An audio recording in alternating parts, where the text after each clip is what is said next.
While a lot of people, including the media, the politicians, and the racists, are more focused on black fatigue, they tend to ignore the fact that there are murders taking place amongst their own kind when I mean about white folks. Now, I'm not including all white people because we all know all white people doesn't think alike. I think as humans, we are all different in some way and we are all alike in some way. However, when you get the media and the politicians involved that spin these racist narratives and they got you focusing on a lot of black people as far as they try to stereotype us for murder and crimes, all types of crimes and everything, they tend to ignore the big facts. So in this case, we have a young lady from South Africa named Kim Town who was actually strangled to death and murdered by her husband, Alexander Town, who happens to be a U.S. Military veteran.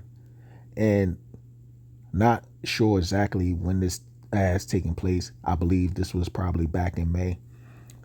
But at the end of the day, domestic violence is real. Doesn't matter what race you are, what background you come from. Doesn't matter if you poor, wealthy, rich, whatever.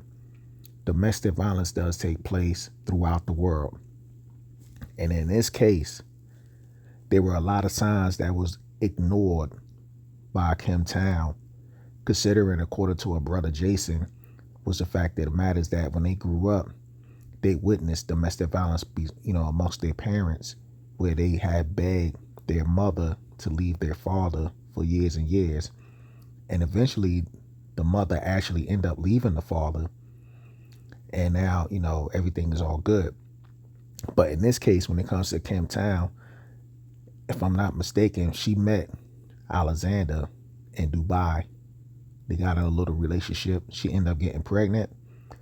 And because it's looked down upon to have baby out of, have a child out of wedlock, they were able to get married and, if I'm not mistaken, moved back to South Africa or relocated to South Africa, whereas though at the end of the day, Alexander ended up going back to the U.S. and he was able to secure a visa for his wife, Kim Town. So she came, and according to the town's Jason Jason, who happens to be Kim's sister, according to him, is that the guy, Alexander, was shy.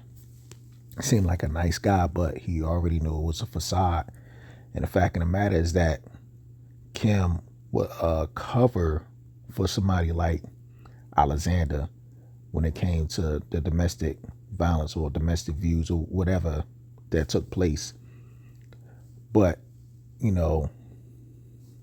what happened, what took place when that led up to a murder was the fact that they got into a little argument.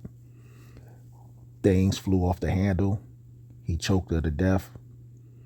He called the police, admitted to choking his wife to death, and ended up getting arrested, awaiting trial. The family of Kim Town wants to have her body sent back to South Africa to have a memorial service.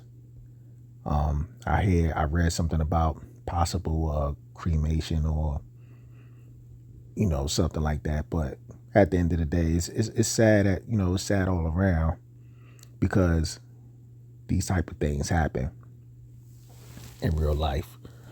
However, this is not getting big news, front page news, because it happens with white folks, right? So they don't want to mess with the stereotype that takes place amongst white folks. Even though the statistics are there, they don't, the media doesn't want to step in and talk about it the way they want to talk about people of color. You know what I'm saying? When we have issues. But again, when the politicians and the media are more focused on things such as black fatigue because they mad, they upset because they feel as though it is a threat that black people or any other race to that matter that's actually making some type of movement as far as doing good throughout the world, what they like to do is these races is that they like to try to find anything negative and then call it black fatigue, while ignoring the fact that all the negative stuff that happened amongst their own race. But anyway, this is Bold and Understanding. I'm out. Peace.